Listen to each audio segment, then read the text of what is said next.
Hey y'all, how you doing? As you can tell by the title, I'm not playing with your ass. I'm not playing with you. You want to play? Let's go. I'm really not the person people want to toy with. They find that out the hard way. Anyway, I'm a nice person. I really am, but I'm not going to tolerate your shit. I will come after you. I will come for you. I mean, that's just the bottom line. So we'll get to the meat and taters of that, but just be patient with me through the process if you would. Anyway, so I met this fool online.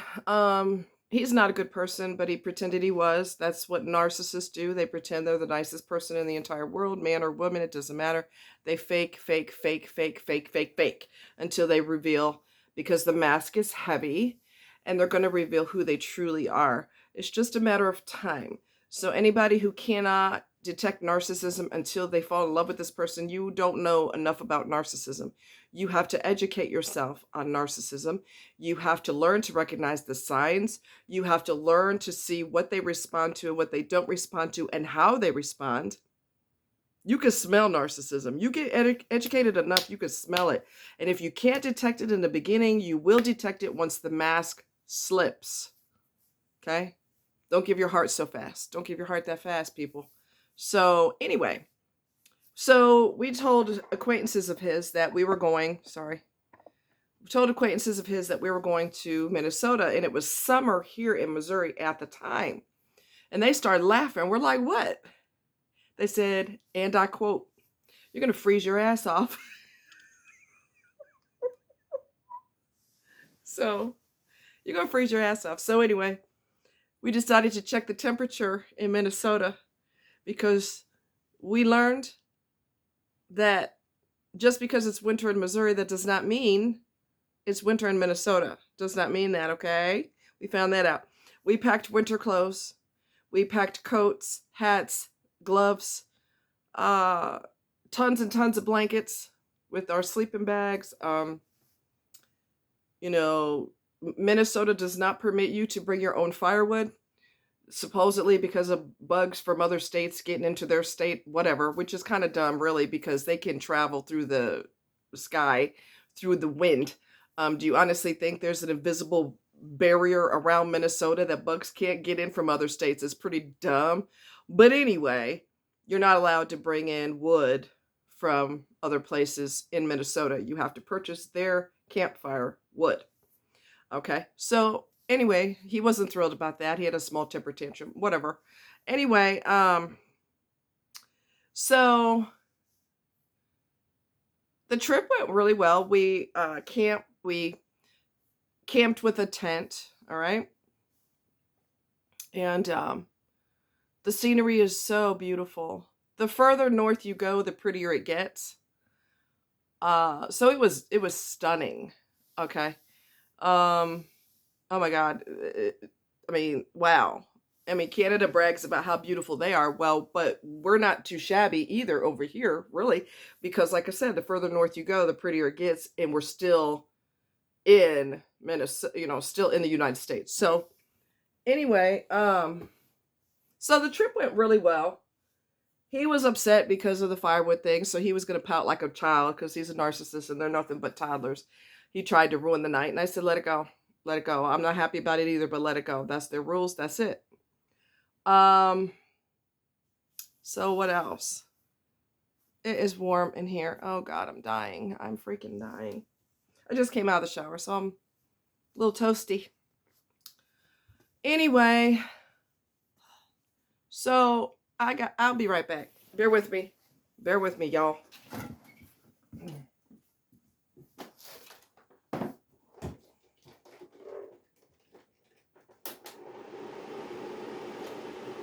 That's going to be a lot better, I can assure you. All right, y'all, I'm sorry.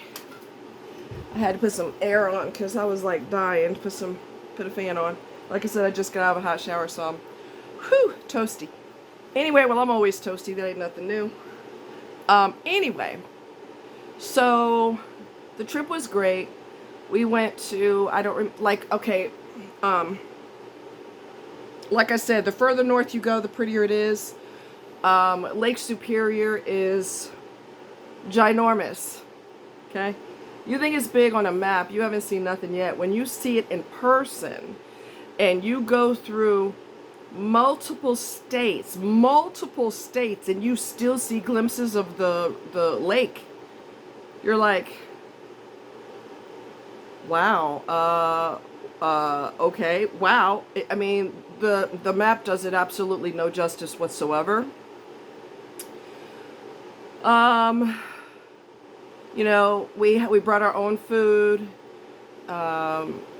so we saved that way. And his mom, helped us pack for the trip and everything. So anyway, the trip was great. Everything went really well. I remember in Iowa, like I said, we were camping in a tent, and first thing in the morning, I hear wild turkeys. I'm like, are you serious? Really? This early? Really? Camping is not quiet. By any stretch of the imagination, it's not quiet. All the animals have to have a conference first thing in the morning. Okay, it's not a quiet situation. But the scenery again was beautiful. When we got closer to, let's see, one of the camps. Well, what we had done. Let me backtrack. I looked on the map, and I was looking at all these state parks, and I was like, ooh, we need to hit all of these state parks. And I whipped out the map, and I was showing this person, all the places we needed to go to. Another thing I wasn't happy about, which you have to get over, is, different states they don't charge you free for state parks. Some of the parks are going to be free, and others you have to pay for to enter, and I was not happy about that because I'm used to parks being free here in Missouri. Well, that's not the case in Iowa and Minnesota. Some of them you have to pay for. You can have a fit, and I did. I mean, taxpayers' money is supposed to cover that. What do you mean I gotta pay? That's crazy. So anyway, whatever. So we hit as many parks as we could before it got dark, and we went to, let's see. I've been to Palisade Head before. If you look on, research it, you'll see it.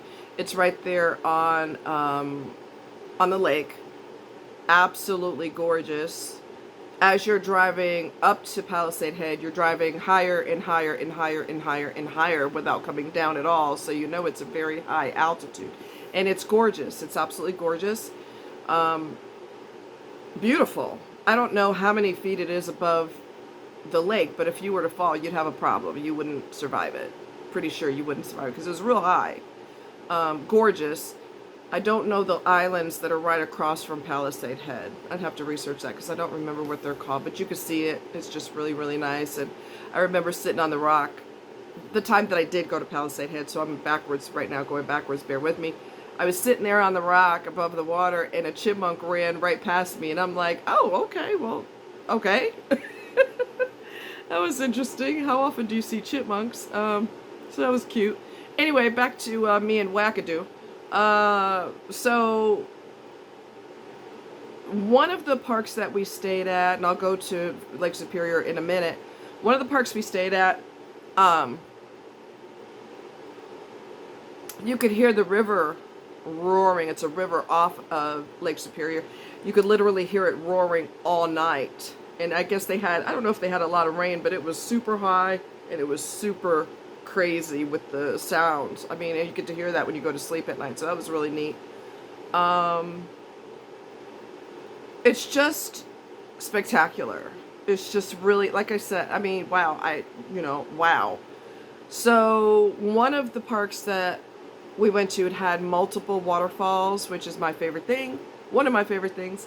And they have timber wolves, which I'm crazy about wolves. And that particular park has a museum, and it had a timber wolf inside the glass, like it was, a display type of deal. And I was in awe of his beauty, and I didn't know that there were timber wolves up there, so I was so excited. I was just staring at him in complete awe, like, oh my God, you're beautiful. Let's see, what else? We kept going more and more north, and then we hit a park that, was that in Minnesota? I believe it is. Our backyard was basically Lake Superior. And so we had to walk just a short distance to get to it. And there's plenty of huge rocks. And, we climbed the rocks and we sat out there pretty much all day. You're going to be dressed warm. Okay. You will be dressed warm or you will freeze. His acquaintances were not kidding. Yeah, if you're not dressed appropriate, you're going to have a problem. So anyway, it was just beautiful. For the most part, he was on his best behavior. He didn't act like a full-blown ass until we got back from the trip. Eventually, he started acting like an ass. I realized that there were certain things that he said that were a bull-faced lie. He was manipulating me. He was manipulating his mother, and he's hoping his mother dies so he can get her house. He lives with her. He has nothing going on with himself. And he was losing traction with women when he told them he lived with his mother. So he devised a plan where he would say, yes, I'm living with her for now, but I'm planning on buying a house. No, he wasn't. No, he wasn't. Because people that are buying a house, they don't search once or twice a month. They actually are steadfast in looking for houses. It's like boom, boom, boom. They drive around. Is there any houses on sale? I mean, it's like a they try hard. And he wasn't trying hard because I think that she put him in her will and he's going to get everything, her house and everything. So there really is no incentive for him to get his own place because he sponges off his mother. She treats him like a husband. She cooks for him. She cleans for him. She does everything in the world for him. He is a full-blown narcissist because she trained him to be a narcissist. She taught him that the world is supposed to kiss your behind. So when someone's little and they learn early on to be grandiose and narcissistic, they grow into a full-blown narcissist because you taught them your feet don't touch the ground. You are a king or a queen. You taught them that from when they were little. So now they're grandiose and entitled. And they have brain damage. And like I said before, I did a video. Scroll through my videos on my channel and you will see the one where I talked about they have brain damage. Narcissism cannot be fixed. It can be managed through therapy, but it cannot be fixed. Anyway, he's a freaking rattlesnake. And she's a dumb bitch. I'm sorry. She is. She treats him like a husband. His dinner's ready when he comes home from work, baby. His meal's ready. She also overfeeds him. He's getting fatter and fatter. I knew him. If you want to be fat and heavy, that's on you. But the speed in which he gained weight since I knew him, which was only a couple of months before I got rid of his ass, the speed that his belly grew was shocking because people usually gain weight in a subtle way over time. Oh, no, not, she's the type of person to feed you the entire pie. Would you like a piece of pie? No, well, let me put the whole pie in your lap in case you're hungry. I know part of that has to do with how people were raised. They learned that food is your everything. Food is your best friend. But she goes overboard with it. I left you the whole pie just in case you get hungry. And he's so stupid, he'll eat the whole pie. So there's just some serious dysfunction going on there. All his brother and his sister are all twisted. She's married to a guy who's a pedophile and she won't divorce him because of religious reasons. Really? God doesn't want your husband touching little kids, but she's ignoring that part of things. The other brother is a total opposite of the one I was with at the time. If his wife says jump, he says how high. She is in control of his everything, and he's okay with it. So all of them are twisted. His father brought home an STD to his wife and the whole bit. So, the whole family is just way out there. They're all sick. He tried this stunt with his ex-wife, and it didn't work, so he tried it with me. Now, narcissists will do this thing. I'm going to stick this in my shirt. Narcissists will do this thing where they will control you with sex. You like it, you're not getting it.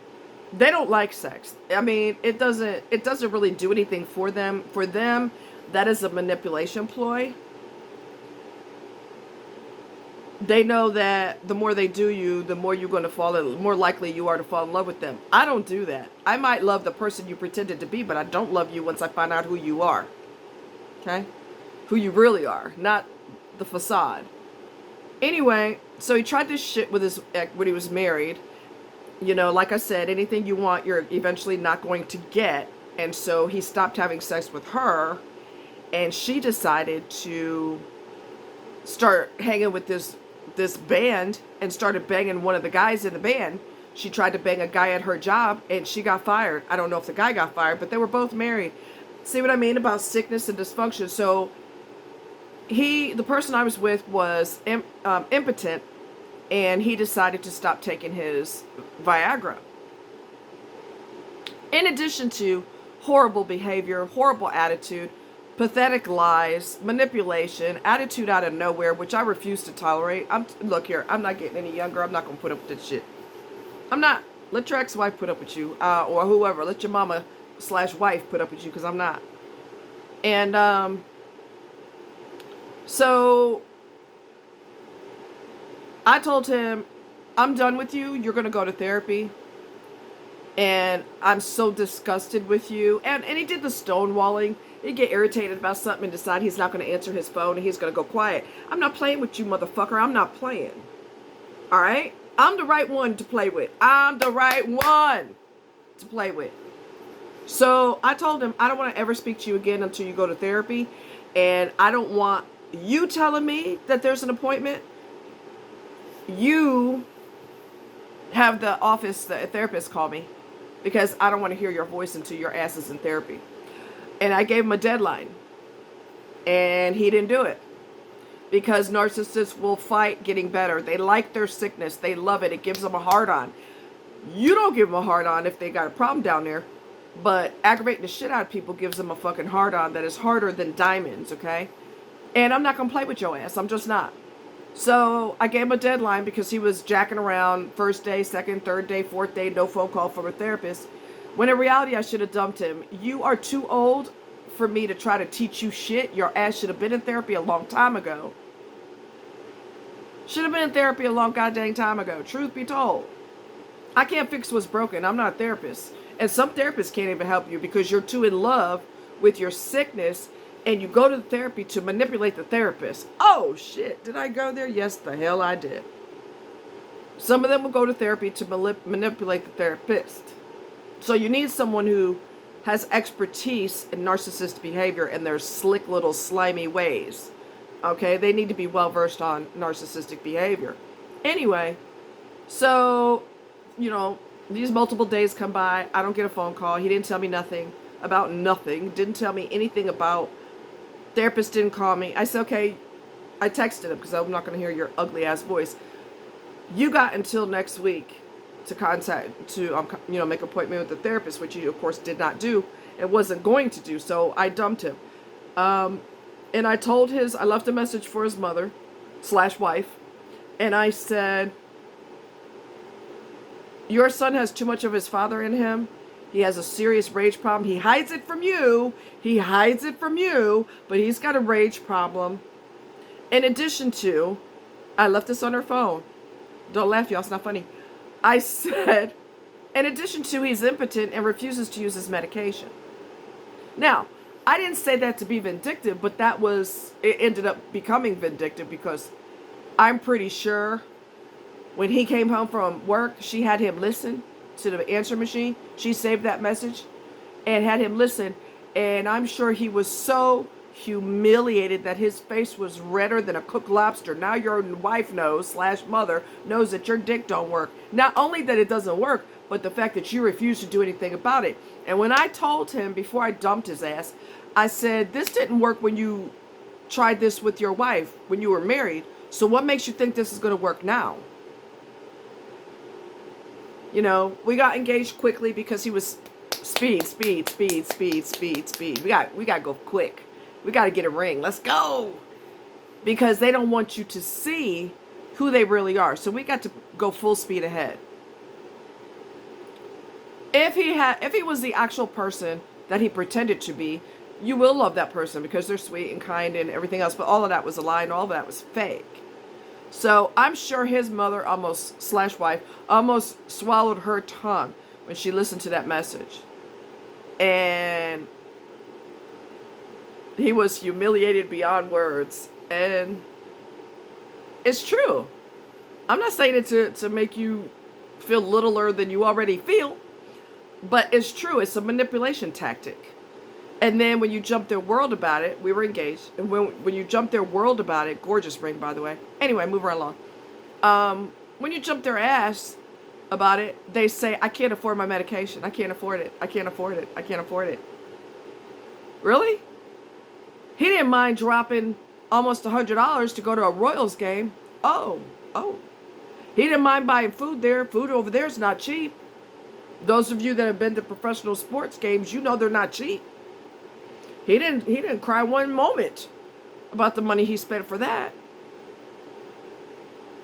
So, moral of the story is, don't fuck with people that you don't know what they've been through. I have PTSD. I've been dealing with men's bullshit all my life. I am done with it. I am done with it. And I will come for you. And I will be your worst nightmare on roller skates. So your best bet is to leave me the fuck alone. If you see me in public, I live in Columbia, Missouri. If you see my ass in public, stay the fuck away from me. Especially if you know something's wrong with you. Stay away from me. Because I'm going to find out. I'm going to find out that you're sick. And twisted. And I'm going to come for you. Okay? So if I were you, I'd run away from me as fast as humanly possible. I'm just saying. If you're not normal, don't even talk to me. And you know something's wrong with you. You know. You know. So yeah, that was the time that told his mother that his dick didn't work. Oh well. You know, like I said, women, I know of a Skeletor's ex-wife, the little son of a bitch I was with, whatever. I call him Skeletor now. His ex-wife, he pulled that stunt on his ex-wife. We're going to be celibate in our marriage. Did he tell her that? No, but I'm sure every time, he has to control you through sex. So every time you want to do it, he's going to be tired or he has a headache. He's the one with the headache. And you know that's a control tactic because men love screwing. Let's just be honest. They love it. Love it. They got tunnel vision. They can't wait to get in tunnel. So if a dude is acting passive aggressive and acting like he really don't want it and I'm just too tired, that's a control tactic. Well, anyway, Skeletor did that to his ex-wife and she started cheating on him. That's what you get. That's exactly what you get. Do I condone cheating? No, but she's not going to be celibate in her own marriage. Regardless of whatever twistedness is in your goddamn head and whatever control tactics that you have to do because your brain is so sick, you have to fuck with people. You're gonna get it back. So you got a couple of choices. You can either stay the hell away from people, which they're never gonna do. They're addicted to people. They're addicted to supply. They will always need people. Just like we need oxygen, they need somebody up in their face. They need somebody that makes them feel good. They need somebody to give them compliments. They have to have somebody up in their grill. It's a desperate, pathetic need. I've been alone for over 10 years. I'm okay with that. I'm okay with that. Because I'm going to pick and choose who the hell I'm going to go out with. And if I don't like you, I'm not going out with your ass. It's just that simple. It's just that freaking simple. And if you do fake, nice guy, and I find out that you're fake, I'm dropping you like a bad habit. So yes, and I'm not desperate. I'm also not a narcissistic. I don't need people like they do. They will always need something. They will always need compliments, always need their ego fed. I'm not a narc, so I'm perfectly okay being by myself. In fact, I prefer it because it's more peaceful. I don't have to deal with your fake. I don't have to deal with your dead dick. I don't have to deal with your funky ass attitude. I don't have to deal with your pathological lying. I don't have to deal with none of that. It's so peaceful. You guys take care. Much love. Bye-bye.